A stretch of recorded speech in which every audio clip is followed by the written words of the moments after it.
Lockdown से पहले गीता के घर का नजारा कुछ ऐसा था कि रोहन ऑफिस जाता था और शिवन स्कूल। अच्छा। जिनके घर से जाने के बाद गीता काम खत्म करके बाकी समय आराम करती थी।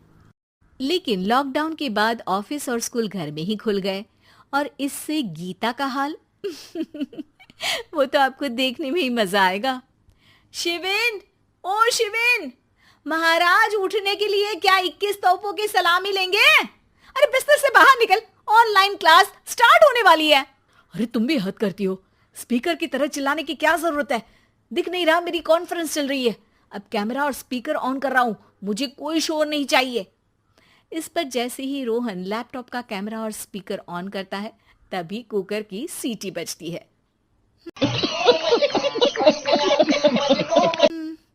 करा लो अब इसे चुप।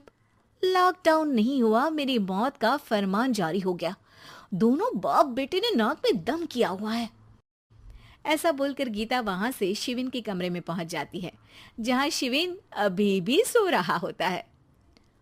ओ आलसी, अब अगर 5 मिनट में नहीं उठाना तो आज तेरा गेम और यूट्यूब कैंसिल। माँ की बात सुनकर शिविन बिना 1 मिनट गंवाए उठ खड़ा होता है। उठ गया, अभी नागर भी आता हूँ। ये नाटक कहीं और, मुंह पर गीला कपड़ा मार और पढ़ने बैठ। शिविन की ऑनलाइन क्लास स्टार्ट हो जाती है, जिस पर गीता उसे वहां बिठाकर रसोई में चली जाती है। थोड़ी देर में उसे कमरे से कुछ आवाज सुनाई देती है, जिसे सुनकर वो कमरे में वापस आती है। हाय राम, तुझे क्लास अटेंड करने के लिए बोला था, कैमरा ऑफ करके बिस्तर पर नाचने के लिए नहीं बोला था। देखा आपने लापरवाही का नतीजा है। मम्मी मुझे कुछ समझ नहीं आ रहा, आप बाद में पढ़ा देना ना, वैसे भी अटेंडेंस तो लगी गई है। हाँ हाँ बेटा, जरूर बन जा। तू अभी से हम सबका बाप बन जा। अरे नहीं मतलब कहाँ से लाते हो इतना दिमाग, और पढ़ाई करते हुए ये चला कहाँ जाता है?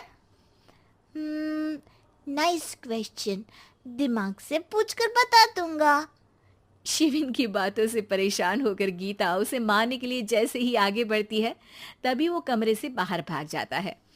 अब शिविन आगे आगे और गीता हाथ में चप्पल पकड़े उसके पीछे पीछे पूरे घर में दोनों घूम रहे होते हैं। इसी बीच वो रोहन के पास पहुंच जाता है और शिविन को मारने वाली चप्पल रोहन के लैपटॉप पर जाकर गिरती है। ओए माँ! मम्मी, अब पापा को चप्पल मार रही हो? वो आज तक के रिपोर्टर, चुपचाप जाकर क्लास अटेंड कर ले, नहीं तो अगली तेरे पीछे लगेगी। अच्छा, हमको सिखा रिया है। इस पर शिविन वहां से चला जाता है, जिसके बाद रोहन गीता से कहता है, इस सर्कस के लिए कुछ बोलना चाहोगी? अरे क्या करूं, जब से तुम दोनों घर में रहने लगे हो, घर अपने आप ही सर्कस बन गया है और मैं तुम्हारी नौकर। कभी बेटी को संभालो तो कभी बाप के नखरे उठाओ। इन्हीं सब उथल पुथल में दिन बीतते रहते हैं, जिसमें हर रोज घर के अंदर कुछ नया सियप्पा खड़ा मिलता है, जो ज्यादातर शिविन और रोहन के ऑनलाइन स्कूल और ऑफिस से रिलेटेड ही होता है। एक सुबह, शिविन चल उठ, आज की क्लास जल्दी है। कैमरा ऑफ करके आप अटेंड कर लो। अरे